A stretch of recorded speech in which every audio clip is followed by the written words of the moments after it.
Andreas Keeling has been fascinated by bears for many years. Cave bears must have been real giants. Their head is absolutely enormous. There are always new rumors of gigantic bears surviving in remote places. Andreas can't get the idea of them out of his head. Do they really still exist? He just has to find out. After years of searching, he finally met them face to face in one of the most inaccessible parts of Alaska.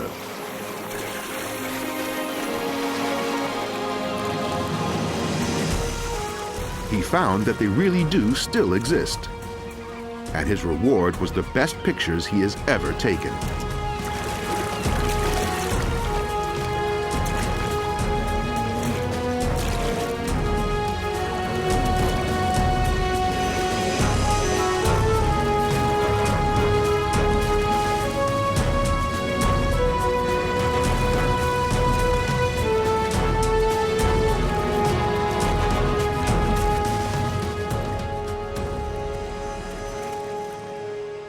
In his search for the giant bears, Andreas reads everything he can lay hands on.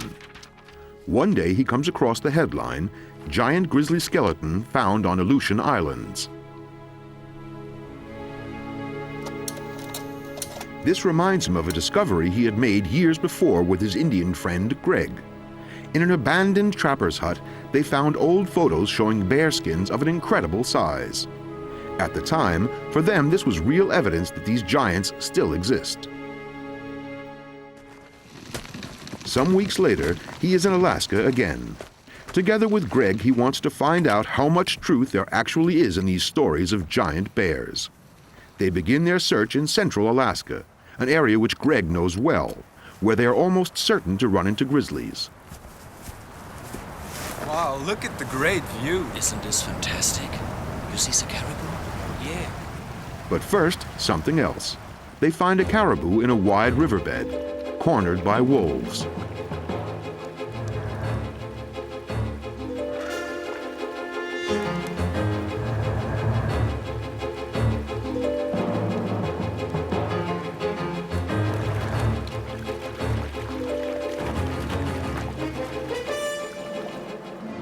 Andreas has been filming and photographing in Alaska for 11 years.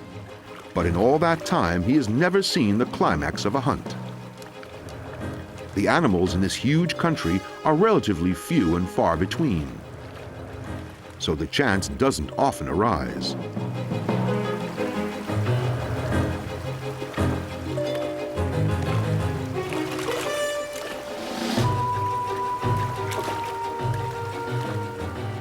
For a long time, they forget their real goal, the grizzlies. They're completely spellbound by the action. The drama is played out as if on a stage, on a stretch of the river in full view. They are amazed by the caribou's courageous defense. Wolves can't deliver a fatal bite, so they have to hunt it to exhaustion. But this time, the caribou turns the tables on them.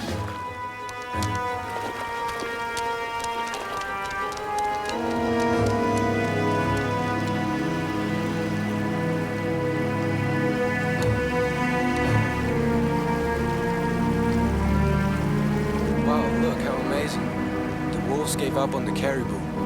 That's unusual. They have pitched their camp on a hilltop with a good view. Towards evening, they have visitors.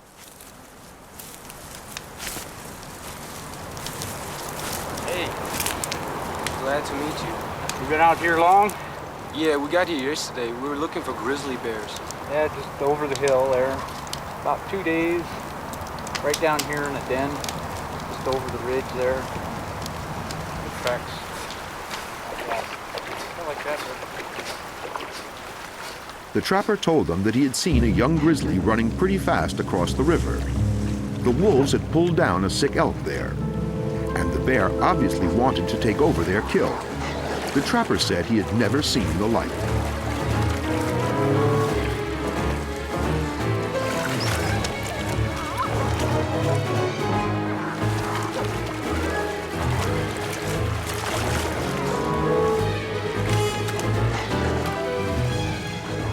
Of course, the wolves didn't want to give in. They fought hard and fiercely to defend their prey. This was a bit risky. If the bear had caught one of them, it would have broken every bone in its body.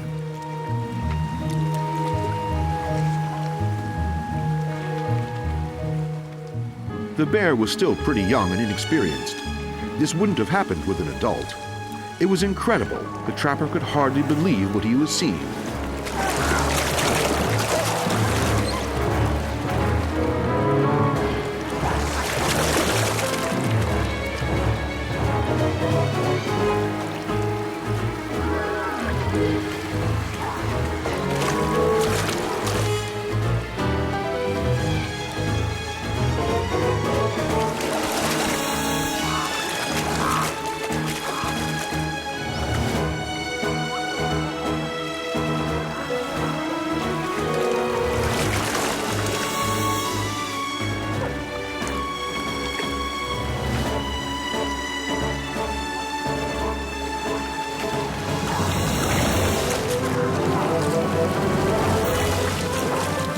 But gradually the bear got the upper hand.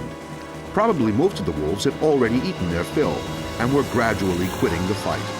The last of them could no longer keep the grizzly at bay and gave up.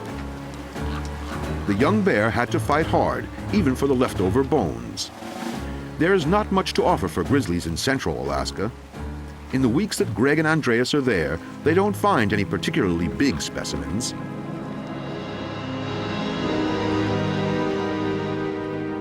So they decide to have a look on the southeast coast of Alaska. The climate there is more gentle, and the coastal mountains are covered in dense forests. The annual rainfall here is higher than in the tropical rainforests, and the temperatures are relatively mild. There is much more food to be found in the forests and rivers here than in the interior. In the dense vegetation, they work long and hard tracking bears. Coastal brown bears, as the grizzlies here are called, are amazingly shy. Andreas can approach only very cautiously from upwind. Even so, it seems to spot him quickly and disappears further into the undergrowth.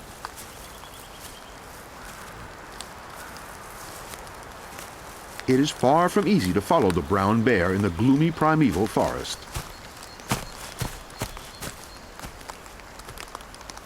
In spite of all his efforts, within half an hour he's lost sight of it.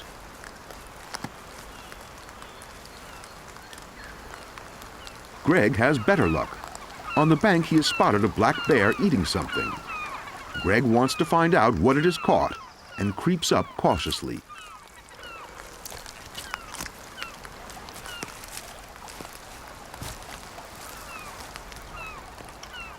The startled bear reacts immediately. Unlike the grizzly, it doesn't retreat.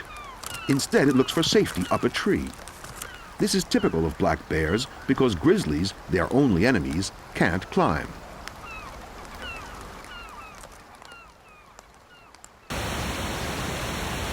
The rivers of the northern coastal rainforests pour massive volumes of water into the sea over steep rapids. During the summer months, these turbulent rivers are a favorite hunting ground for bears. For a female black bear with cubs, salmon is the most nourishing food of the year.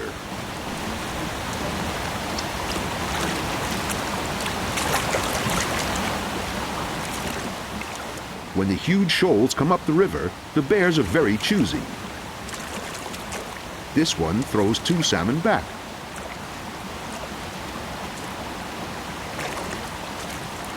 Only the third is carried to their feeding place, but they won't have the enjoyable meal they were expecting.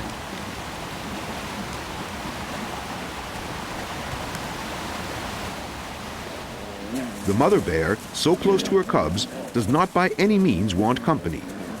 Nobody with any sense would confront a mother who is so defensive against all comers. But although she is physically superior, she forgets her fish and takes to her heels. The cubs, to be on the safe side, flee upstairs. Heavy rainfall has swollen the rapids to a dangerously high level. Even salmon now find them difficult to climb. More and more fish build up below the falls.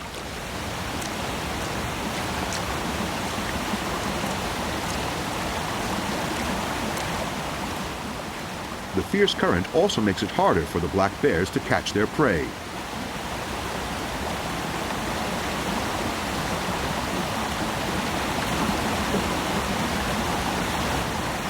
The turbulent water can be dangerous, even for them.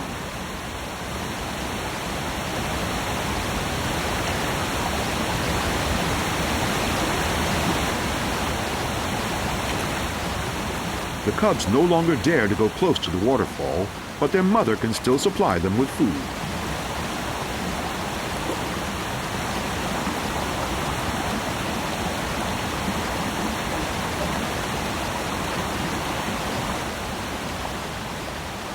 The black bears don't have the falls to themselves for long. The dense shoals of fish have attracted their larger cousins. Grizzlies suddenly appear close by. Nervously, the black bears warn their cubs with loud clicks. For black bears, grizzlies are a serious and growing danger. When food is in short supply, they deliberately hunt their smaller relations. Here, in fact, they have more than enough to eat, but the mother black bear prefers to disappear along with her cubs. Better safe than sorry. The adolescent grizzlies monopolize this section of the river for weeks. Greg and Andreas wait a long time, but the young rowdies are the only bears there.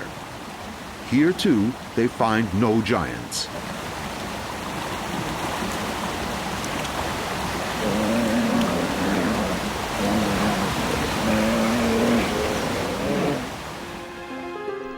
They decide to continue their search in a sailing boat. Further to the northwest, there is still very promising bear habitat, and a boat is the best way to get there. Their goal is Kodiak, the legendary Bear Island in the Gulf of Alaska. Some 100 sea miles lie before them. With luck, the weather will stay calm in these often stormy waters. After more than a week at sea, Kodiak comes into view. In the cold phase of the Ice Age, about 15,000 years ago, the sea level was much lower. Kodiak was then joined to the mainland, and coastal brown bears could easily walk there.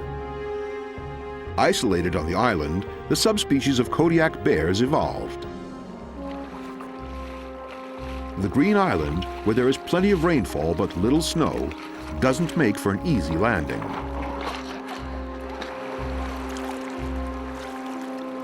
Stream beds are the only way into the island.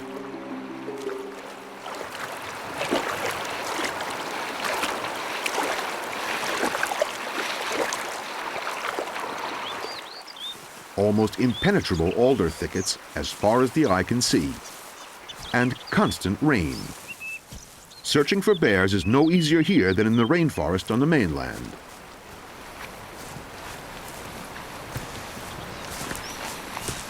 After several days, they finally find the first signs of bears.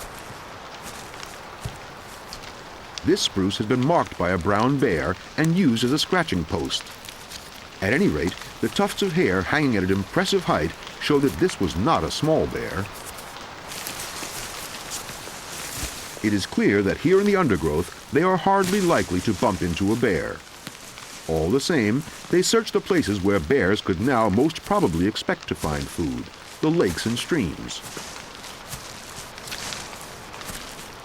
And suddenly they see the first bear, which leads to an awkward moment. Andreas does not notice how the bear watches his efforts with the fishing rod with great interest. The salmon are going to improve their larder for a few days. The grizzly has his own opinion. To him, Andreas is merely a rival from whom he could steal easy pickings. This animal that they had looked for so long is suddenly much closer than they would like. It is an old male, not necessarily aggressive, but with such a powerful animal, any mistake could be dangerous. Hey, go away! Go. Go, go, go. Go away! Go. Andreas must try to show the correct mixture of calm and composure so as not to arouse the bear and also not to challenge him. This is not so easy when your knees are trembling. Conflicts like this very often turn out unfavorably for humans. All the same, Andreas is pleased that the bear is interested and has been attracted to them.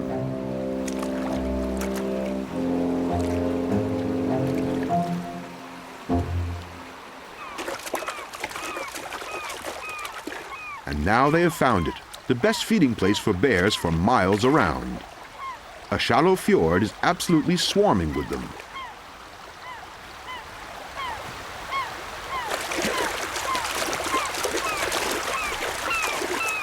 Here, the silver salmon run has begun. In all his years in Alaska, Andreas has never seen so many bears so close together.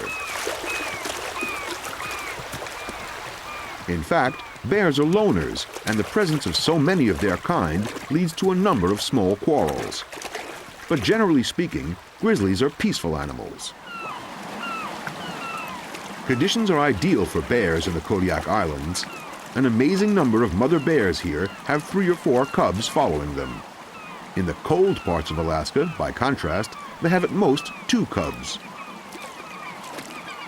This mother has brought 3 cubs through the first 6 months.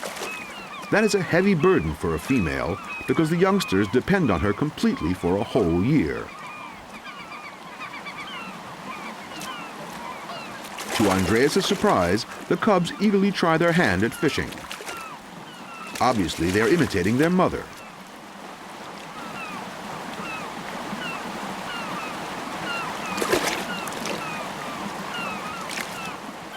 At first, they treat it as a game, and then the tiny creature actually succeeds. Andreas has never seen such a young fisherman in the whole of Alaska. He seems mightily proud of his catch.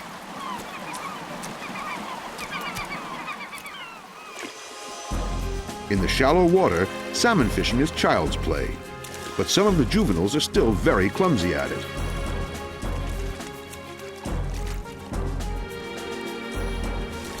It's not so easy to get a firm grip on the slippery fish.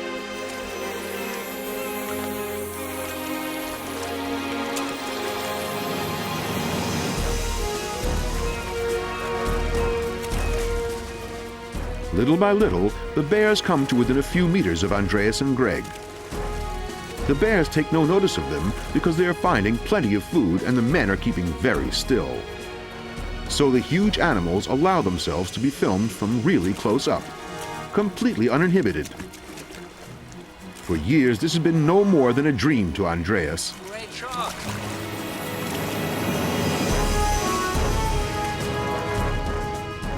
Sometimes it takes an amazingly long time for them to catch a fish. But they all now seem to be fully fed, not taking the hunt completely seriously.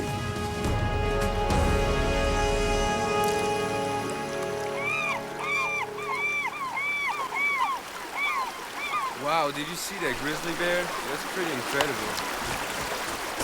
He just been like 3 yards away from me. I mean, can you do that again? You're a pretty lucky guy. Andreas has often been close to polar bears and grizzlies too, but the atmosphere was never as relaxed as it is here. Summer is a wonderful time for the Kodiak bears. Without rod and line, without nets, they effortlessly haul in one fish after another. Andreas wants to see for himself how easy it is to catch a salmon with his bare hands.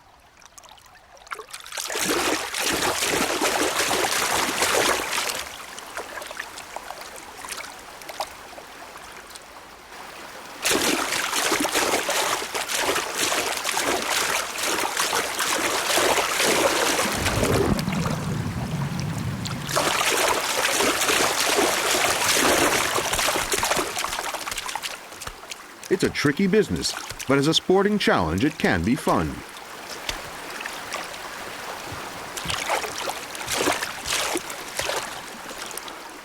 The professionals showed them time and again how it should be done.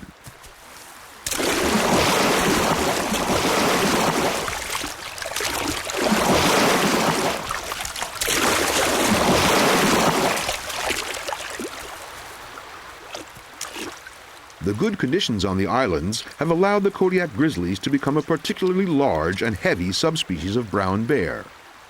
This makes them famous and attracts many tourists to hunt them. The biggest animals are the first to fall to the guns. But there is so much food here that every year plenty of cubs are produced to replace the losses. Andreas enjoys being close to the bears, so much so that it disturbs him that hardly any really big specimens show up. All the bears gather here from a wide area. This gives a false impression of a large population, though in fact they are rather rare.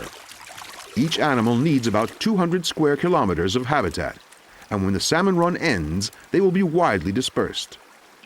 If there aren't any really big bears to be found in a place like this, then there aren't any left. Trophy hunters have shot most of them, quite legally with a hunting license. Indeed, people warned them before they came that the giants would be very hard to find, but Andreas expected to find at least a few worthwhile specimens. In spite of the numbers of grizzlies at the fjord, they left the island disappointed. They want to look in one more place, the Aleutian Islands in western Alaska, an area so remote that it is hardly ever visited. The chain of islands lies in one of the stormiest sea areas on Earth.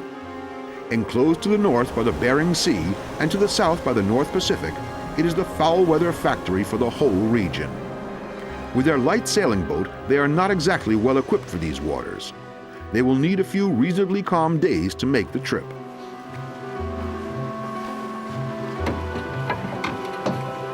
do you think we're different from here to here?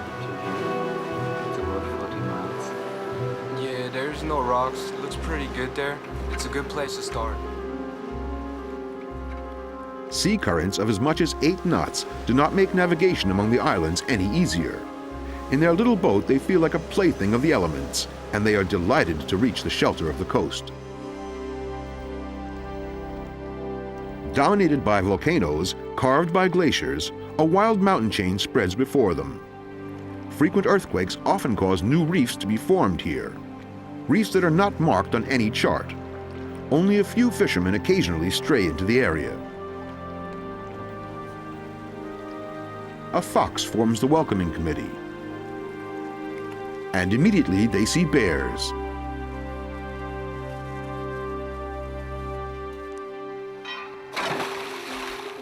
The anchorage in the bay offers protection from the waves, though the island has a tidal range of about 7 meters. At low tide, the boat is stranded. However, this is no problem because with its folding centerboard, it will lie itself gently on its side. The constantly changing tides make it essential to land with a boat. To save space, their dinghy is an inflatable. Sadly, it is irresistible to bears, which love the scent of rubber. If a bear took a bite out of the boat, it would be seriously bad news.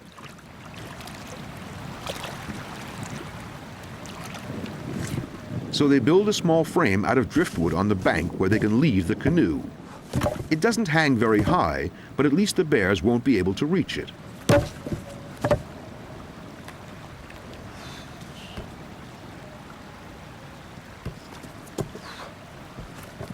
As a further deterrent, they put mothballs here and there. Bears hate the smell. It's an old trick to keep them away from a camp.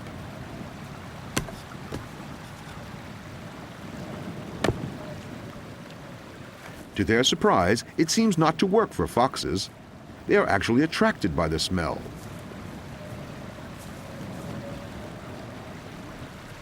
Early on the first morning, they meet a large bear. It pays them no attention as it rummages along the tide line looking for food. He's an older, massive bear. Yeah, you're right. I think he is close to 1,000 pounds. Yeah, maybe. He's huge. He's a real big kind. He's a nice exemplar. That's the biggest bear what we saw on this trip. They don't want to rush things, so they let the animal go on its way.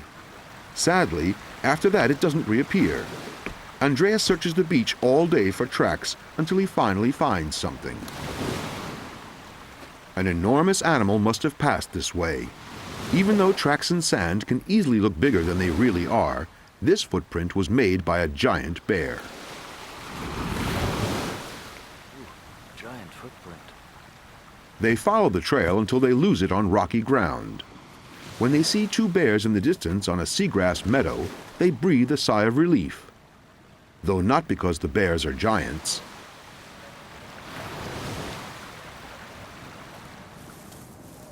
There are two females who hardly notice Andreas as they graze steadily on the salt grass. It contains valuable proteins and minerals, but to become anything like satisfied, the bears must feed almost continuously. A female with cubs needs up to 20,000 calories per day to feed her young and lay down a fat store for the winter. She will not manage this with only seagrass to eat.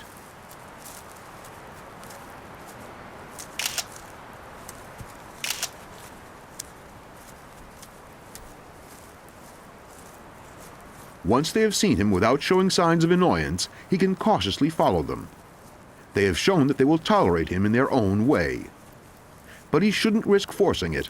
The situation can easily and very suddenly become dangerous. The animals stay completely calm. In this isolated place, they have probably never met humans yet and have had no untoward experience with people. However, their close presence demands respect.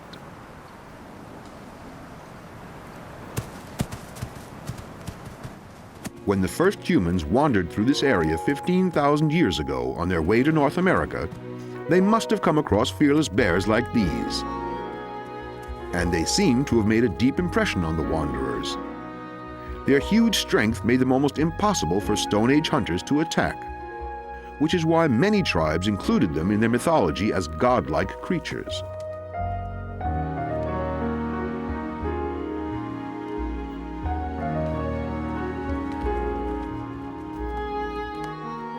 And it seems certain that some shamans drew practical benefits from the bears. Here, one of them digs out the root of a dwarf willow to eat. Shamans who studied the plants closely learned something astonishing. The roots contain an effective painkiller. They are rich in acetylsalicylic acid, the active agent in aspirin. Some tribes have known the uses of these roots and other medicinal plants for a very long time. They learned them from the bears. For the red foxes, Andreas is apparently like some strange predator worth watching. He might occasionally drop a few scraps, so they follow him all day. It's a particularly hard time of year for them. There are no mice or lemmings, and even birds' nests are scarce on this part of the coast.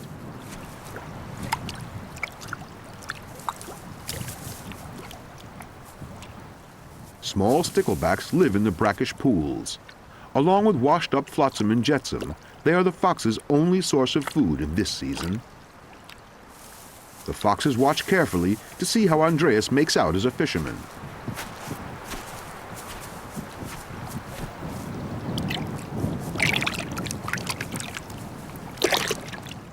The little sticklebacks are easier to see from his vantage point, and he has no great trouble in catching a few.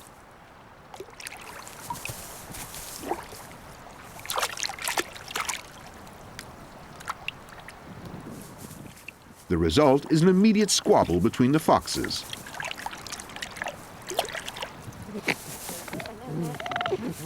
And Andreas quickly abandons his role as the great benefactor. They never set eyes on the bear with a huge footprint, in spite of days of searching. They decide to sail further. There are any numbers of bays here and offshore islands where no human has set foot for decades. Nobody knows where the bears go in the various seasons of the year.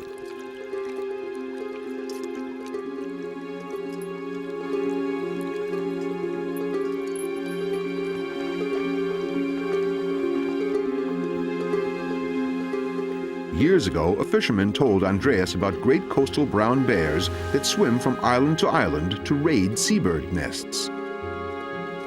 An interesting story, and completely believable given the wealth of bird life in these parts. This island is settled mainly by herring gulls and glaucous gulls. The cold water and strong currents all around are among the richest in the world for fish. It is an ideal breeding and rearing place for countless seabirds. An island with tens of thousands of birds' eggs and chicks would provide bears with a reliable source of food.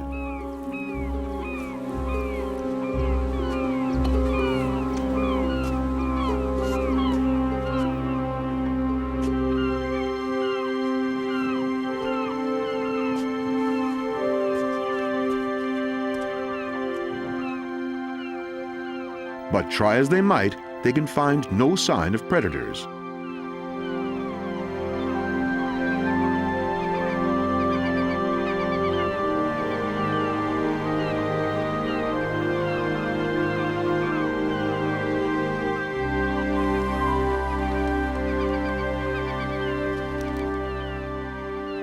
The adult birds are not particularly nervous, and the chicks in the nests show hardly any fear of humans.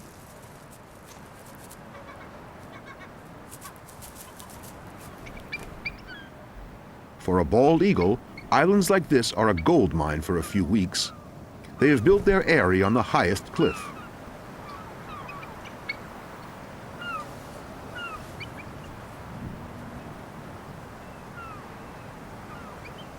They feed their offspring exclusively on puffins, which have a large breeding colony on the island. The birds seem to live here undisturbed by any larger predator. Next to the familiar puffins, Andreas and Greg find a colony of rare crested puffins. Their ornithological enthusiasm has unfortunate consequences. On days when the moon is full, the tidal range is especially high. Andreas anchored their boat too close to the shore, forgetting about the tide as they landed. When he finally thought of it again, it was far too late. The keel was not raised and the rudder still mounted. A big mistake, which with a very low tide can lead to serious trouble. The boat is listing alarmingly. If the fiberglass hull is split, it can mean a sudden end to their expedition in such a deserted place. The long rudder hit the bottom first and broke. Only a stump remains. Repairs are impossible with the tools they have on board. This means that their ability to steer will be strictly limited. This is a poor prospect in these difficult waters, so far from the nearest settlement.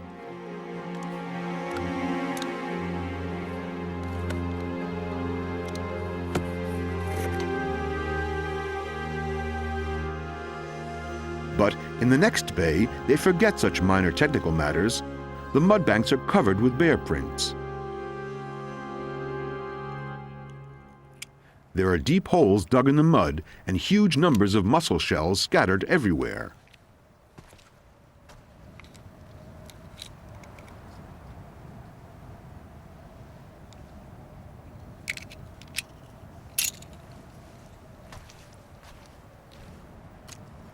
At the edge of the bay, they discover a giant coastal brown bear whose size and weight put all the animals they have seen so far in the shade.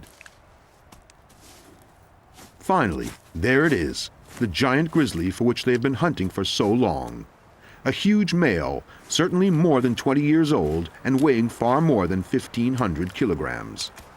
And what does he eat? Little hard-shelled mussels. So, how many must he open in a day to satisfy his hunger? Yet he does it very carefully and with great skill.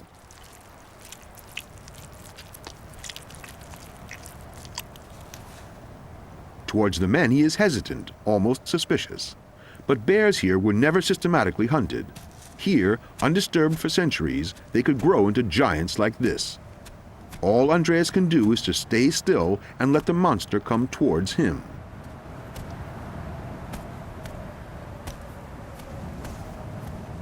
After all the many bears that he has met out here, Andreas is now quite nervous, struggling to keep himself under control.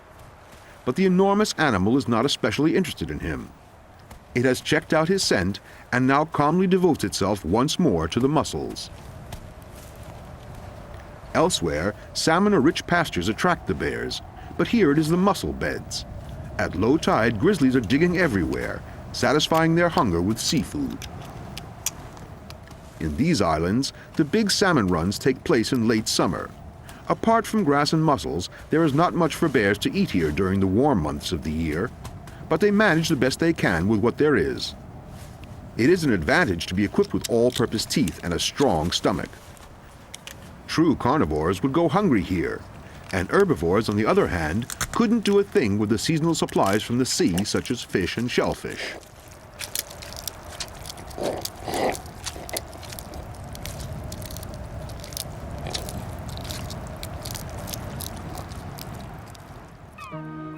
There is hardly any competition when the food supply is so evenly spread out.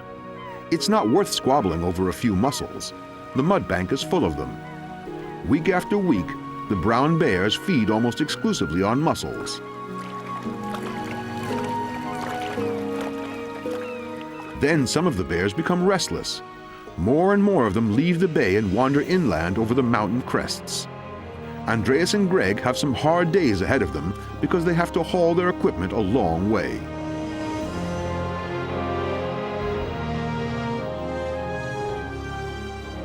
But it looks as if something is about to happen, and they certainly want to stay with the bears. The breeding season is starting.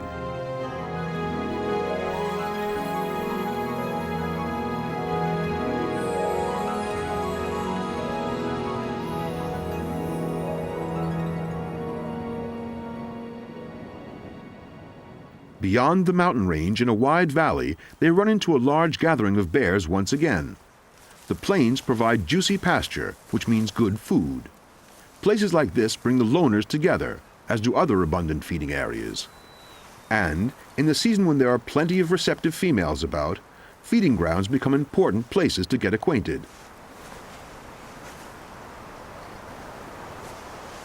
Even though the breeding season lasts for several months, each individual female is in heat for only about 3 weeks. Unlike many other mammals, the bear's ovulation is not spontaneous, but is brought on by her partner's courtship. This is important among animals that live alone, so that when the female is ready to conceive, there is also a male on hand who is ready to mate.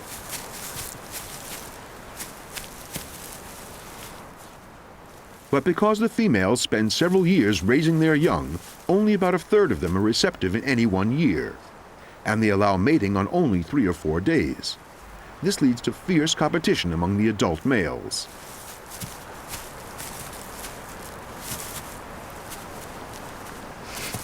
A stronger rival brings the cozy partnership to a sudden end. But he can't just take over the female. She too has a choice in the matter.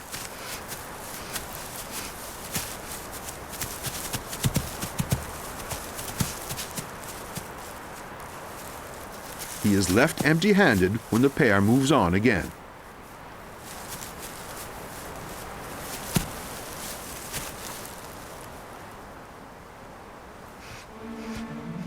For the first time, Andreas sees a mother bear with 4 cubs.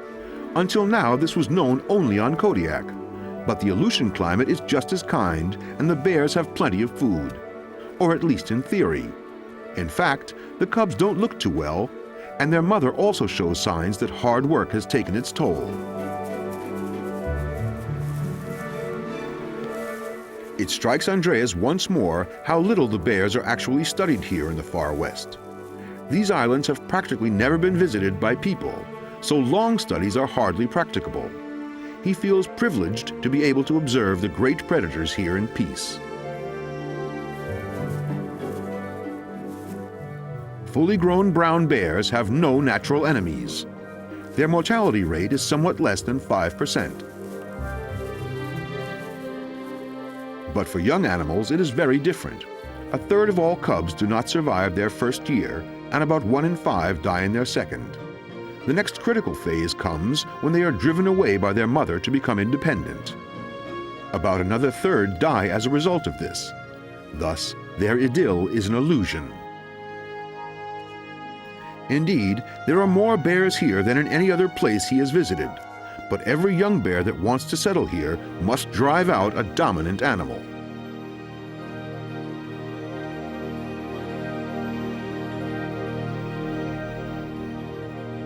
In August, the days become noticeably shorter. The first northern lights flicker hesitantly in the night sky.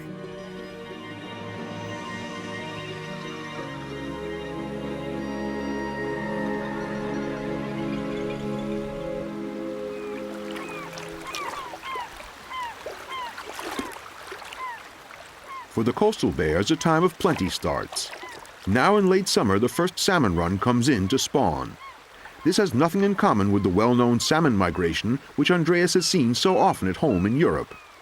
Pink salmon hardly leave salt water to breed, and sometimes spawn while they are still in the tidal reaches of the fjord.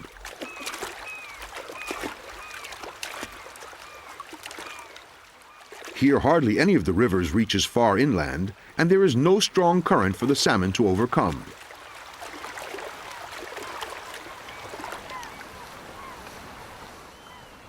This little bay, still filled with salt water by the tide, is the end of the fish's journey. For Andreas, this is fine because he won't have to haul the heavy film equipment very far. He moves slowly and lets the bears know from a long way off that he is coming. As before, and as expected, they pay him no further attention. Round his boots, salmon swarm everywhere, eagerly searching for a partner or a good place to spawn.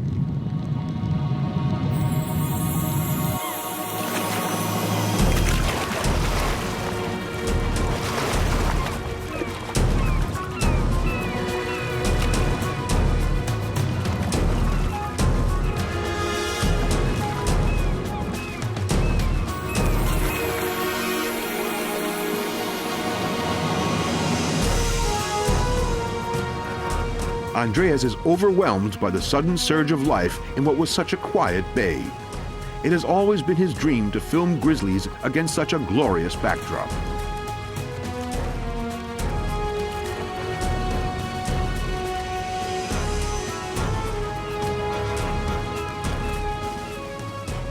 But it wouldn't be wise to imitate him.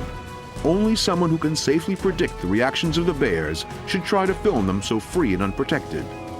After all these years, Andreas can judge what frame of mind they are in, and generally take good care to keep them peaceful. It is essential not to try to approach them, but instead to let them come to the camera. That way there is no surprise, and the photographer offers no cause for alarm. All the same, Andreas is very tense. A lion tamer probably feels much the same with his big cats in the circus ring. This time they are so close that he fears for the safety of the camera. If in the excitement of the moment they charge at him, he has hardly any chance of getting out of the way.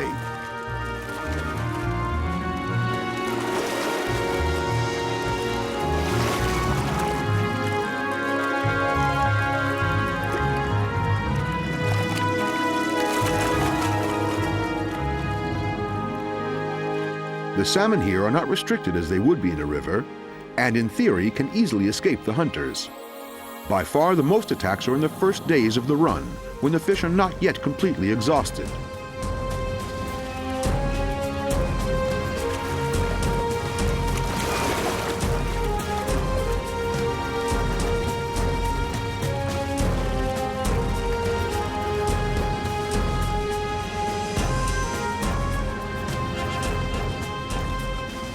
But experienced bears know how to get hold of their fast-moving prey.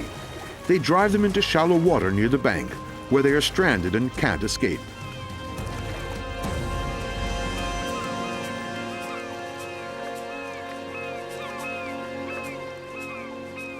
And then they have 4,000 more calories for their store of winter fat.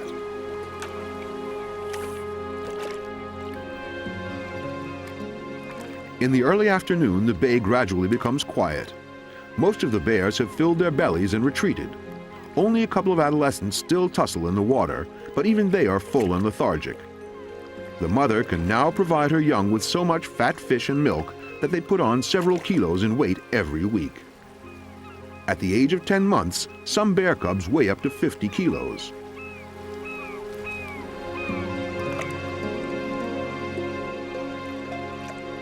For pregnant bears, the food supply before the onset of winter is especially important. Embryos develop normally only in females who have built up a large enough reserve of fat. If they are poorly nourished, the embryos will die.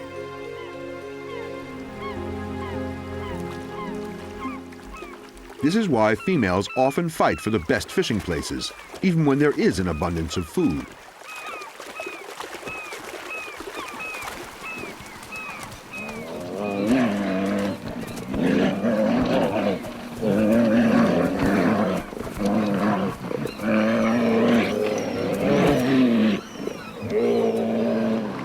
New snow lying on the mountains suggests that the bears will soon be hibernating. Andreas and Greg decide to set up a base camp. There seems pretty nice. We could use it to our base camp for the next few days. They are back on the mainland and go back to work near Greg's home village. Greg knows of bears' dens which are visited every year in the fall, far up on the north slope of the mountain. Strangely enough, bears choose cold dens for their hibernation. In high places, they are protected against a thaw that comes too soon.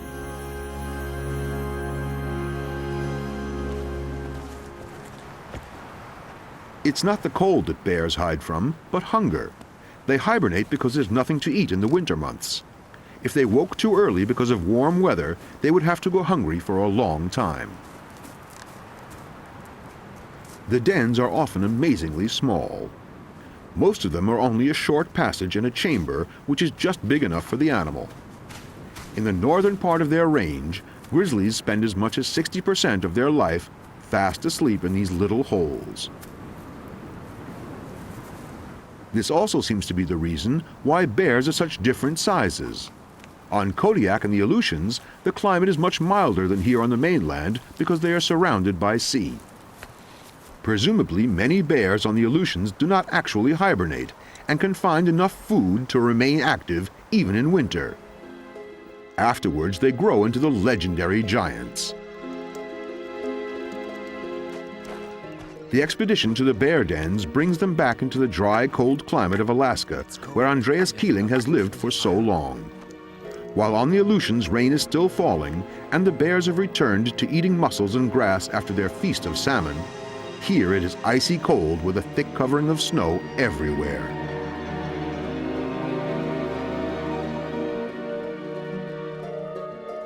Soon the sun will no longer rise, not even at midday. They spend their last days in the wilderness under the northern lights.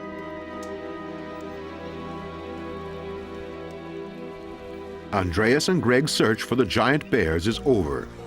They have found them at the very end of the North American continent, where people seldom venture.